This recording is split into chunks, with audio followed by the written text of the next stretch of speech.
দেখা আমি বললাম সূরা ইয়াসিনের প্রথম পৃষ্ঠা করে বললো হাত রাখতেছি না দেখতেছি বা দেখবো দেখতেছি বা দেখবো এখন যতটুকু সময় পিছনে পর আমি দাওয়াত দিলাম যেহেতু দুই আয়াত মাত্র গেছে এজন্য পরিপূর্ণ দাওয়াত দেওয়া আমার জন্য সহজ হবে না কঠিন হবে সহজ হবে এজন্য আমি পরিপূর্ণ দাওয়াত দিলাম তবে এখানে বলা হয়েছে দুই নম্বরে যতটুকু সম্ভব পিছনে পড়া দাওয়াত দেওয়া পরিপূর্ণ পিছনে পড়া দাওয়াত দেওয়া বলা হয় নাই যদি আমার তিন পারা যদি শেষ হয় অথবা পড়া যদি লম্বা যায় তাহলে পরিপূর্ণ দাওয়াত আমার জন্য কঠিন হয়ে যাবে এজন্য যতটুকু সম্ভব পিছনে পড়া দাওয়াত দেওয়া প্রয়োজনে গতকাল পড়া হলো দাওয়াত দেওয়ার জন্য চেষ্টা করা তাহলে আমি সূরা ফাতিহা আউযু বিল্লাহি মিনাশ শাইতানির রাজিম বিসমিল্লাহির রহমানির রহিম সূরা ফাতিহা শেষ করব সূরা ফাতিহা শেষ করে সূরা ইয়াসিন থেকে দুই আয়াত আমি কি দিলাম দাওয়াত দিলাম অর্থাৎ কয় নম্বর কাজ শেষ করলাম এদিকে দুই নম্বর কাজ হ্যাঁ বলি আমরা সূরা ইয়াসিন মাক্কিয়া সূরা ইয়াসিন মাক্কিয়া বিসমিল্লাহির রহমানির রহিম বিসমিল্লাহির রহমানির রহিম ইয়াসিন والقرآن الحكيم নির্দিষ্ট পৃষ্ঠা করে নির্দিষ্ট সবক হাত রাখছে কিনা দেখতেছি দেখবো যতটুকু সম্ভব পিছনে আমরা দাওয়াত দিলাম পরিপূর্ণ দাওয়াত দিলাম যেহেতু অল্প এখন পদ্ধতি অনুযায়ী পাঠটা শুরু করতেছি এবার বলুন তো দেখি যেহেতু 3 নম্বরের পদ্ধতি অনুযায়ী পাঠদান কোন পদ্ধতিতে পাঠদান দেব তিন পদ্ধতিতে কেন কেন ও দ্বিতীয় শ্রেণীর জন্য তিন পদ্ধতিতে কেন দ্বিতীয় শ্রেণীর জন্য যদি তৃতীয় শ্রেণীর জন্য হয় কোন পদ্ধতিতে দুই পদ্ধতি হ্যাঁ তাহলে এখানে তিন পদ্ধতি পাঠদান দেব যেহেতু দ্বিতীয় শ্রেণীর কোরআন শরীফ এক নম্বর পদ্ধতির নাম কি ছিল ভাই হুজুরের প্রশ্ন ছাত্রদের উচ্চারণ এজারা সহ আমরা কথাটা কিভাবে বলবো হুজুরের প্রশ্ন ছাত্রদের উচ্চারণ এই কাজটা আমরা কিভাবে করব হুজুরের প্রশ্ন ছাত্রদের উচ্চারণ অর্থাৎ হুজুর বানান করবে ছাত্ররা উচ্চারণ করবে হুজুর হেজব করবে ছাত্ররা উচ্চারণ করবে আমি এখন প্রশ্ন করব আপনারা উচ্চারণ করবেন কথাটা কিভাবে বলবো আমি এখন প্রশ্ন করব আপনারা উচ্চারণ করবেন আলিফের জের নুনের তাসদীদ ওয়াজিব গুন্না ইন্না যতটুকু প্রশ্ন ততটুকু উত্তর যেমন প্রশ্ন তেমন উত্তর আলিফের জের নুনের তাসদীদ ওয়াজিব গুন্না এজারা সহ কিন্তু এক নম্বর সূরার মধ্যে দুটো অংশ একটা হলো হুজুরের প্রশ্ন ছাত্রদের উচ্চারণ আর একটা দ্বিতীয় অংশ হলো এজারা সহ আবার এজারার মধ্যে তিনটা প্রশ্ন করা তিন প্রশ্নের সঠিক উত্তর আদায় করা যেমন দেখেন ইন কোন কায়দা ওয়াজিব কোন কায়দা ইন কোন কায়দা কিভাবে বুঝলেন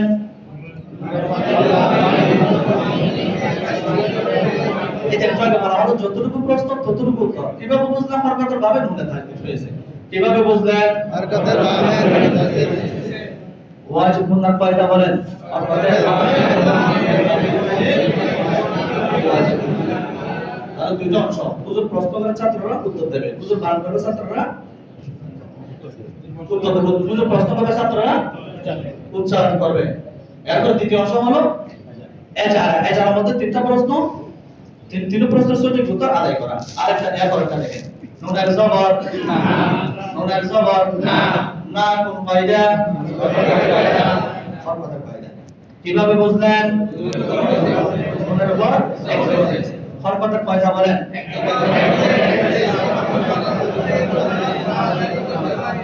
আরেকটা দেখি আমরা কাফের জবর কাফের জবর কা কোন কায়দা হরকতের কায়দা কিভাবে বুঝলেন হরকতের কায়দা বলেন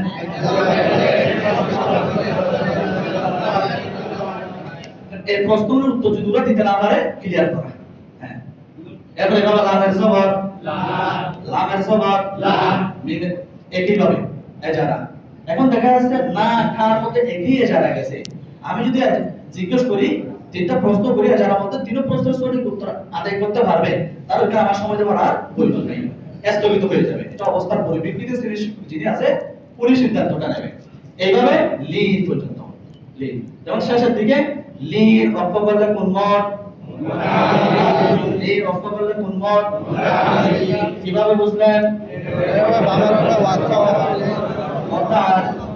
কয়টা বলেন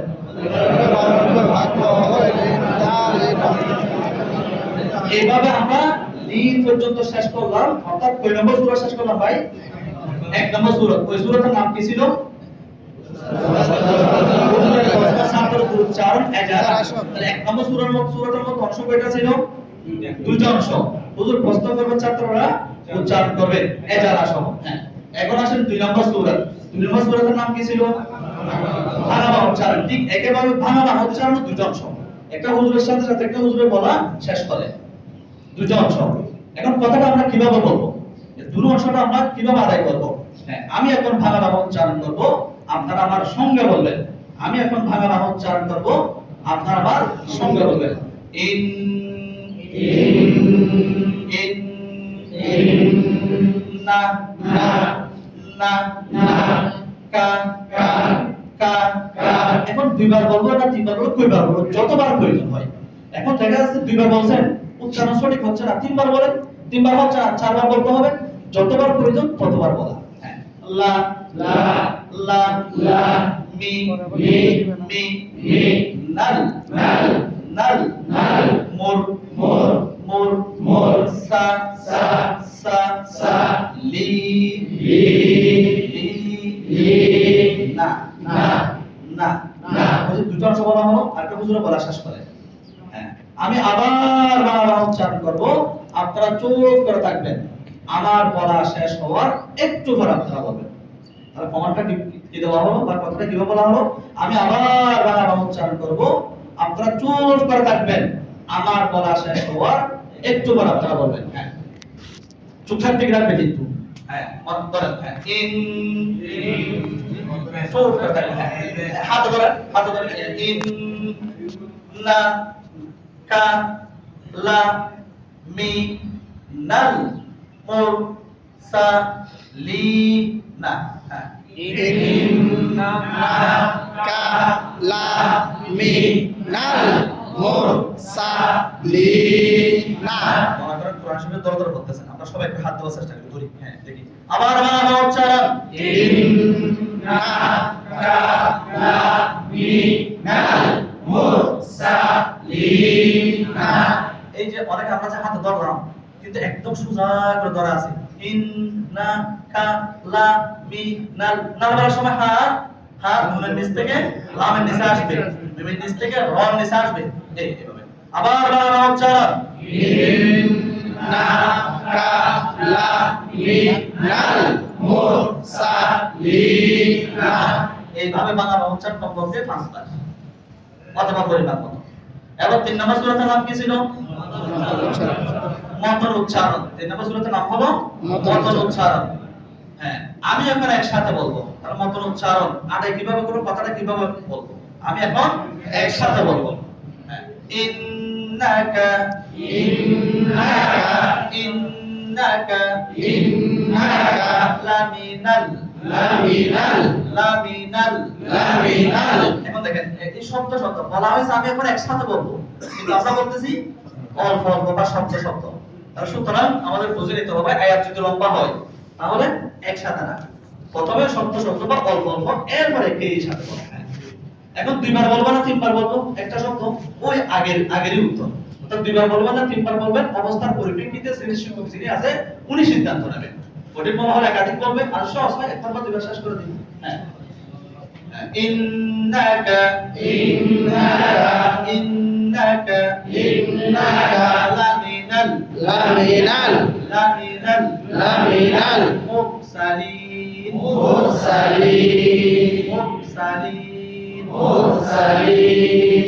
ইন্নাকা লামিনাল মুরসালিন ইন্নাকা লামিনাল মুরসালিন ইন্নাকা লামিনাল মুরসালিন ইন্নাকা লামিনাল মুরসালিন। এইভাবে মতন উচ্চারণ কমপক্ষে 10 বার। বাংলা উচ্চারণ ছিল 5 বার, মতন উচ্চারণ কমপক্ষে 10 বার। আর যদি বেশি প্রয়োজন হয় আরো, তাহলে কমপক্ষে 10 বার। তাহলে আবার বলেন তো দেখি ভাই, এদিকে যে কাজ ছিল, এক নম্বর কাজ কি ছিল? নির্দিষ্ট পৃষ্ঠা করে নির্দিষ্ট সবকে হাত রাখছে কিনা দেখা। আমি কিন্তু শুরু থেকে শেষ পর্যন্ত দেখতেছি, নির্দিষ্ট পৃষ্ঠা করে নির্দিষ্ট হাত রাখছে কিনা দেখতেছি, দেখবো। এখন 2 নম্বর ছিল যতটুকু বিবেচনা করা দাওয়াত, যেহেতু অল্প ছিল আমি পরিপূর্ণ দাওয়াত দিয়েছি, লম্বা যদি হয় যতটুকু সম্ভব বিবেচনা করা দাওয়াত। এবার 3 নম্বরে শুরু করেছিলাম পদ্ধতি, যেহেতু দ্বিতীয় শ্রেণী কোরআন শরীফ ছিল, ওই পদ্ধতিতে শেষ করছি, 3 পদ্ধতিতে শেষ করছি। আর যদি তৃতীয় শ্রেণী হয় কয় পদ্ধতিতে শেষ করব? দুই পদ্ধতিতে শেষ করব। এখন বলেন সূরা তো শেষ, সব শেষ, আর কিছু বাকি আছে কিনা? জি ভাই, কিছু বাকি আছে? আছে, কি বাকি আছে? 4 নাম্বার কাজটা বাকি আছে। 4 নাম্বার কাজের নাম কি ছিল? ক্লাসের পড়া ক্লাসের পড়া ক্লাসে ক্লিয়ার করা। এখন ক্লাসের পড়া আমরা ক্লাসে কিভাবে ক্লিয়ার করব? ক্লাসের পড়া ক্লাসে ক্লিয়ার করতে গিয়ে 4টা কাজ করতে হবে। বিস্তারিত না হলে আমরা পয়েন্টগুলো মনে রাখবো। আমরা যে বলি অনেক প্রতিষ্ঠানে, বিশেষ করে ঢাকা শহরে, চট্টগ্রাম শহরে, আমরা যে বিভিন্ন ইয়াদি ক্লাসের পড়া ক্লাসে ক্লিয়ার, একটু কষ্ট করে ক্লাসের পড়া ক্লাসে ক্লিয়ার বলতে কি? ক্লাসের পড়া ক্লাসে ক্লিয়ার বলতে 4টা কাজের মাধ্যমে ক্লিয়ার করা। আমাদের প্রতিষ্ঠান ক্লাস নির্ভরশীল, অর্থাৎ ক্লাসের পড়া ক্লাসে শেষ করা হয়। এখন ক্লাসের পড়া ক্লাসে কিভাবে ক্লিয়ার করবে, শেষ করবে? তাহলে ক্লাসের পড়া আমরা যদি ক্লাসে ক্লিয়ার করতে চাই, তাহলে আমাদের 4টা কাজ করতে হবে। 1 নম্বর হলো এস্টেমাই পরীক্ষা দিতে হবে, এস্টেমাই পরীক্ষা। 2 নম্বর হলো ইনফারাদি পরীক্ষা। 3 নম্বর হলো সবক নেওয়া। 4 নম্বর হলো সবক নেওয়ার পর দেখা কোন কোন ছাত্র সবক হাজিরা দিতে পারে নাই এবং কারণ বের করা কেন পারে নাই। এরপরে ওদের পিছনে শাসনের মাধ্যমে স্পেশাল মেহনত করা। এটা হলো 4 নম্বর কাজ। তাহলে ক্লাসের পড়া ক্লাস আদায় করতে গিয়ে সাধারণত আমাদের কয়টা কাজ করতে হবে ভাই? 4টা। শুধু কি কোর্সের কাজ, অন্যান্য বিষয়ও একই রকম, অন্যান্য বিষয়ও। তাহলে ক্লাসের পড়া ক্লাসে যে আমরা যে আদায় করি বলি, যদি বলা হয় ক্লাসের পড়া ক্লাসে কিভাবে আদায় করেন, তাহলে ক্লাসের পড়া ক্লাস আমরা কয় কাজের মাধ্যমে আদায় করি?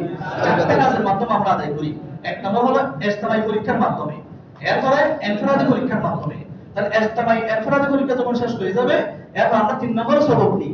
সবক নেওয়ার পর আমরা আরেকটা কাজ করি, এটা হলো কোন কোন ছাত্র বা যারা সবক হাজিরা দিতে পারবে না তাদেরকে আমরা চিহ্নিত করি। চিহ্নিত করে শুধু আমরা বসে থাকি না, কি কারণে সবক হাজিরা দিতে পারে নাই কারণ আমরা বের করি। কারণ বের করে আবার শাসনের মাধ্যমে বা কৌশলে ওদের পিছনে আমরা স্পেশাল মেহনত করি। এটা হলো 4 কাজের মাধ্যমে ক্লাস আমরা ক্লাসে ক্লিয়ার। যেমন আছে ইজতিমাই পরীক্ষা। ইজতিমাই পরীক্ষা, তাহলে ইজতিমাই পরীক্ষা কিভাবে? যেমন বলা হয় বলি ইন্নাকা লামিনাল মুরসালিন, ইন্নাকা লামিনাল মুরসালিন। এভাবে মাত্র 4 নম্বরকে কয়বার ছিল? 10 বার।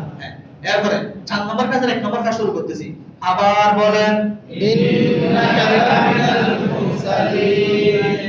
আবার বলেন ইন্নাকা লামিনাল মুরসালিন। এই যে আমরা যে ব্যবহার করি, আবার বলেন যে শব্দ ব্যবহার করি বলি, এটা হলো ইজতিমাই পরীক্ষা। অর্থাৎ একই সাথে একই সাথে জবাবদিহিতা একসাথে। তবে ইজতিমাই পরীক্ষা নিতে গিয়ে আমরা একাধিক ভুল করি। তার মধ্যে একটা ভুল হলো কমপক্ষে 10 বার না বলে আমরা ইজতিমাই পরীক্ষা শুরু করি। একবার দুইবার বললেন, এবার আবার বলেন, আবার বলেন, আরো জোরে জোরে জোরে ছেলেরা বলেন, মেয়েরা বলে, যা যা হয়ে যাবে, যা অনেকে আমরা করি। যাক, এটা হলো একাধিক ভুলের মধ্যে একটা ভুল। এরপর ইজতিমাই পরীক্ষা নিতে গিয়ে একাধিক ভুলের মধ্যে আরেকটা যে ভুল, ওটা হলো ইজতিমাই পরীক্ষা নেওয়ার সময় আমার দেখতে হবে চুপখাট ঠিক আছে কিনা, অথবা সবাই ধরে ধরে পড়তেছে কিনা, উচ্চারণ সঠিক হচ্ছে কিনা দেখতে হবে। এখন আমরা কি করি? আবার বলেন ইজতিমাই পরীক্ষা নিচ্ছি কিন্তু আমি থাকি আছি বাহিরে, অথবা আমি মোবাইল নিয়ে ব্যস্ত, অন্য আরেকটা কাজ করতেছি, অন্য কাজে জড়িয়ে যাচ্ছি। তাহলে ইজতিমাই পরীক্ষার মধ্যে একাধিক ভুলের মধ্যে এটা একটা ভুল। বা একটু প্র্যাকটিস করে দেখবেন। আমি যদি বলতেছি আবার বলেন আমি থাকি আছি বাহিরে, ছাত্ররা কিন্তু হাত ধরবে না, চোখ ঠিক রাখবে না, ওরা কিন্তু বাহিরে তাকিয়ে থাকবে। আমি বলতেছি আবার বলেন ইজতিমাই পরীক্ষা দিচ্ছি, আমি যদি মোবাইল বা অন্য কাজে যদি ব্যস্ত যদি হয়, তাহলে ওরা কিন্তু ওদের মনোযোগ ঠিক থাকবে না। এজন্য একাধিক ভুলের মধ্যে এটা একটা ভুল। অর্থাৎ ইজতিমাই পরীক্ষা নেওয়ার সময় আমার যে নিয়ম নীতি আছে এগুলো অক্ষর অক্ষরে অনুকরণ করা। তাহলে ইজতিমাই পরীক্ষা গেল। এরপর ইনফিরাদি পরীক্ষা। তাহলে ইনফিরাদি পরীক্ষা মুআয়্যান ও গায়র মুআয়্যান, দুইটা অংশ। অর্থাৎ অনির্দিষ্ট, নির্দিষ্ট, নির্দিষ্ট, অনির্দিষ্ট। ইনফিরাদি পরীক্ষা নেওয়ার সময় প্রথমে কি নির্দিষ্ট না অনির্দিষ্ট? প্রথম অনির্দিষ্ট। যেমন দেখেন কিভাবে, ইন্নাকা লামিনাল মুরসালিন, ইন্নাকা লামিনাল মুরসালিন। কমপক্ষে 10 বার বললাম। এরপর ইজতিমাই পরীক্ষা নিচ্ছি, 4 নম্বর কাজের 1 নম্বর কাজ ইজতিমাই পরীক্ষা নিচ্ছি। আবার বলেন ইন্নাকা লামিনাল মুরসালিন। 2 থেকে 3 বার বললাম, আবার বলেন 2 থেকে 3 বার বললাম। এখানে আরেকটা বিষয়, এই যে 2 থেকে 3 বার বেশি না, আমার কিন্তু 10 বার, ওদের থেকে হাজির নিচ্ছি আমার পরিবার 2 থেকে 3 বার ইজতিমাই পরীক্ষা দিচ্ছি। কারণ কেন? একটা বিষয় মনে রাখতে হবে, নুরানিতে কিন্তু নুরানি প্রতিষ্ঠানে শিক্ষকদের মেহনত বেশি, ছাত্রদের শিক্ষার্থীদের মেহনত কম। তবে আমরা দেখতে পাই জাগতিক যে প্রতিষ্ঠানগুলি আছে বা ভিন্ন যে প্রতিষ্ঠানগুলি আছে ওখানে কিন্তু সম্পূর্ণ উল্টা, শিক্ষার্থীদের মেহনত বেশি, শিক্ষকদের মেহনত কম। কিন্তু আমাদের নুরানিতে আমাদের শিক্ষকদের মেহনত বেশি, শিক্ষার্থীদের মেহনত কম। এজন্য এখানে আমি 2 বার থেকে 3 বার বলতেছি, অতিরিক্ত না। হ্যাঁ, 2 বার থেকে 3 বার বললাম। এরপর ইনফিরাদি পরীক্ষা। হ্যাঁ, একজন বলেন, ওই যে গৈরময়ী নির্দিষ্ট প্রথমে একজন বলেন, একজন বলবো, শুনলাম, দেখা যাচ্ছে ক্লিয়ার আছে, ঠিক আছে। এখন নির্দেশনা দেওয়া হলো, কমান্ড দেওয়া হলো, সবাই পড়েন। আর একজন বলেন, মানে আসল বলবো, দেখা যাচ্ছে শুদ্ধ আছে। এখন হ্যাঁ, কমান্ড দেওয়া হলো, সবাই পড়েন। নির্দিষ্ট, এরপর নির্দিষ্ট, এরপরে দেখা যাচ্ছে ফারে পুরো পারতেছে, একজন বলে 10 জন দাঁড়িয়ে যায়, 3 জন দাঁড়িয়ে যায়, দেখা যাচ্ছে ক্লিয়ার হচ্ছে। এরপর নির্দিষ্ট, মনে করেন রোল নাম্বার 1 বলেন। হ্যাঁ, রোল নাম্বার 1 বলেন। হ্যাঁ, জোরে সবাই বলেন। এভাবে আর কি রোল নাম্বার 10 বলেন। হ্যাঁ, আব্দুর রহমান বলেন, আব্দুর রহিম বলেন। হ্যাঁ, এইভাবে নির্দিষ্ট করে। তাহলে ইনফিরাদি পরীক্ষা হলো 4 নম্বর কাজের 2 নম্বর কাজ ইনফিরাদি পরীক্ষা। এরপর 4 নম্বর কাজের 3 নম্বর কাজ হলো সবক নেওয়া। এখন আমরা যে সবক নিই, সবক নেওয়ার আগে কিন্তু আমরা দুইটা কাজ করি। তাহলে দুইটা কাজ করে কিন্তু সবক নিতে হয়, ইসলামিয়া পরীক্ষা, ইনফিরাদি পরীক্ষা। এখন সবক কিভাবে নেব? সবক নেওয়ার পর আরেকবার আপনার বলে দিতে হবে, ইন্নাকা লামিনাল মুরসালিন। এবার সবাই চুপ থাকবেন, আমি এখন সবক নেব। হ্যাঁ, আপনি ডান পাশ থেকে বা বাম পাশ থেকে শুরু করলেন। হ্যাঁ,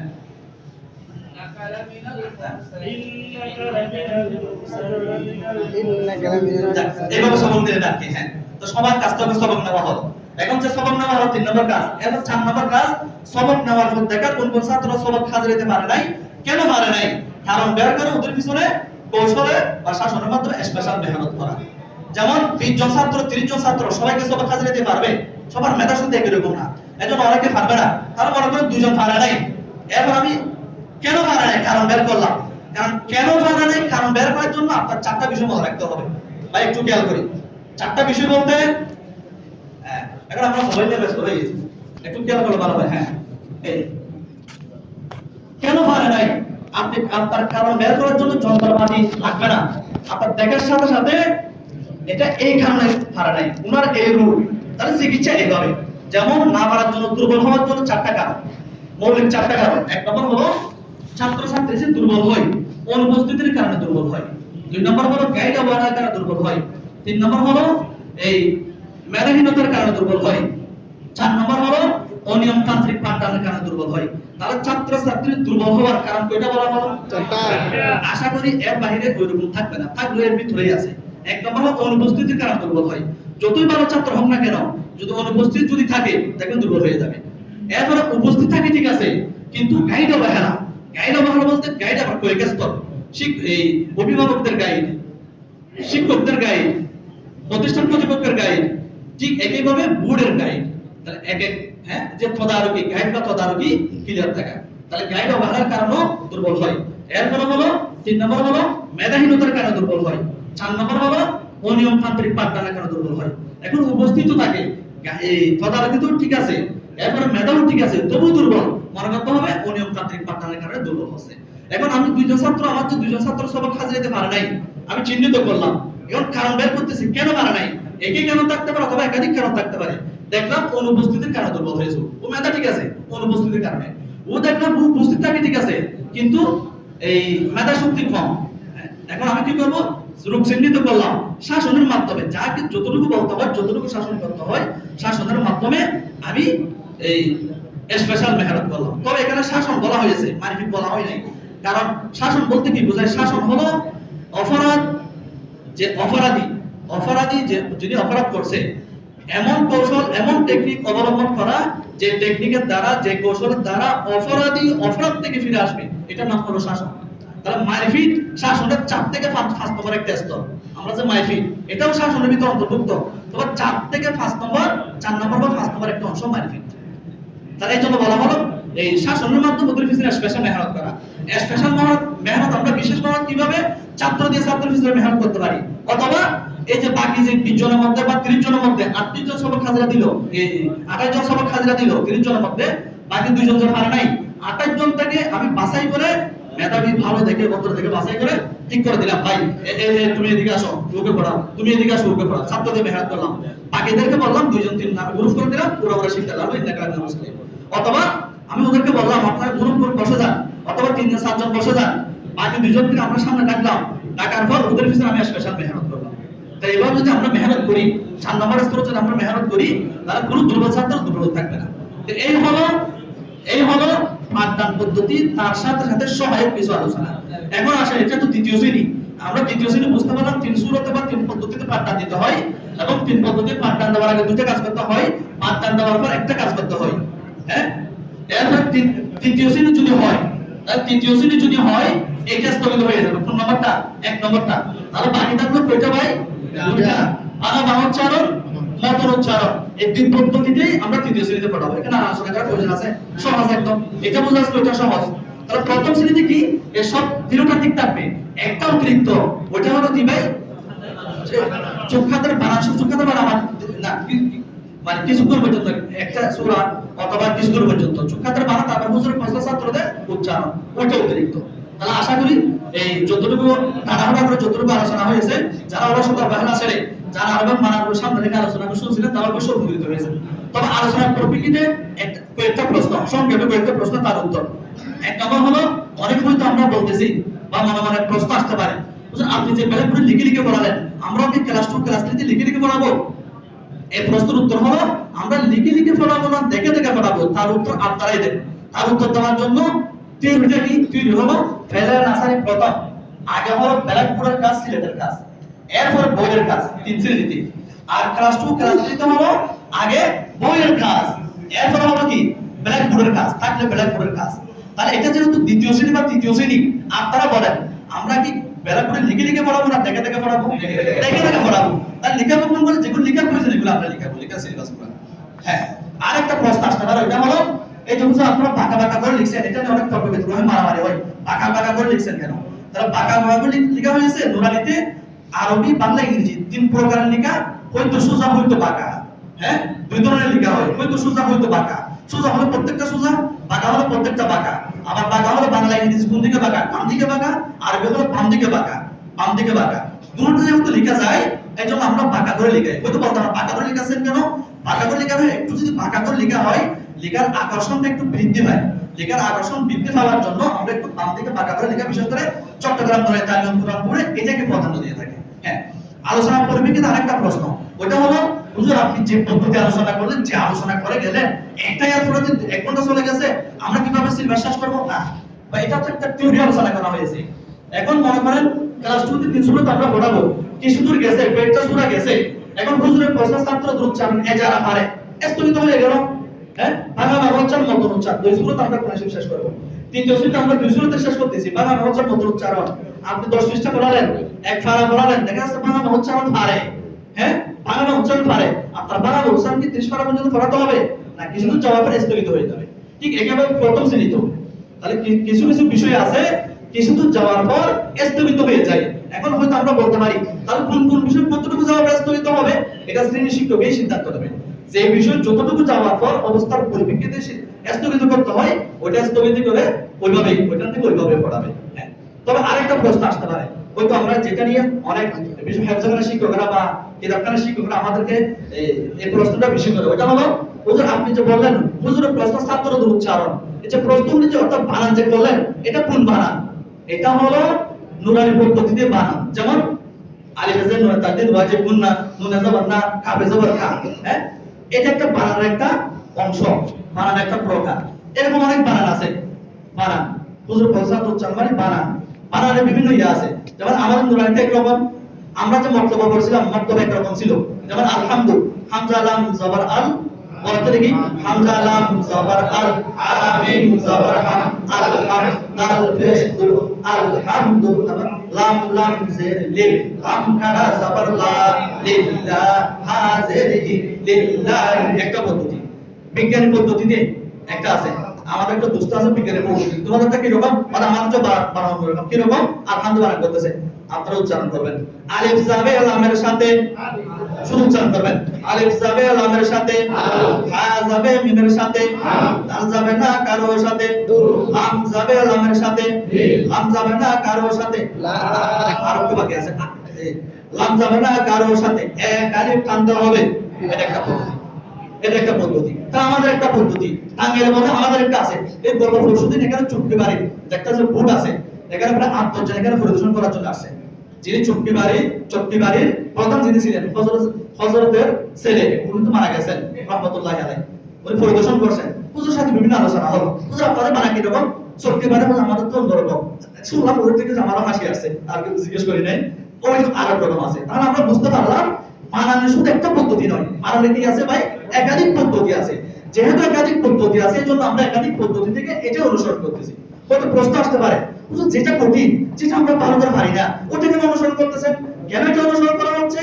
এটা নুরানি আবিষ্কারক যিনি, আমাদের মুরব্বিয়ানে কারাম, আমাদের উস্তাদগণ যারা নুরানি মিশনে এই কাজ করতেছেন, তারা মনে করতেছেন বর্তমান সময়ের পরিপ্রেক্ষিতে এটাই শিশুদের জন্য সহজ। সুতরাং আমরা এটাকে প্রাধান্য দিচ্ছি। তবে আপনার পড়া থেকে যে আপনার যদি কঠিন মনে হয়, আপনি যদি মনে করেন এটা ছাড়া মন্তব্যটা যদি সহজ হয়, ওদের জন্য যদি সহজ হয়, আপনি ওটা যদি অনুসরণ যদি করেন, ভাই গুনাহ হবে, কোনো সমস্যা আছে, ওটা মারামারি নিয়ে প্রয়োজন। আমাদের উদ্দেশ্য হলো কোরআন শরীফ ক্লিয়ার করেন কোরআন শরীফ শুদ্ধ করে পড়তে ভালো হয়ে গেল, দ্রুত পড়তে ভালো হয়ে গেল, চালু করে বা বুঝে বুঝে পড়তে ভালো হয়ে গেল। এরকম আরো কয়েকটা প্রশ্ন আসতে পারে। তবে যতটুকু মোটামুটি আলোচনা হয়েছে, আর আমরা আশা করি যারা অবস্থা ভালো ছেড়ে যারা এরকম মানার সামনে রেখে আলোচনা করে শুনছিলেন, তারা অবশ্যই উপকৃত হয়েছে। হ্যাঁ, এখন আমাদের এই বন্ধ বিষয়ে আলোচনা হবে।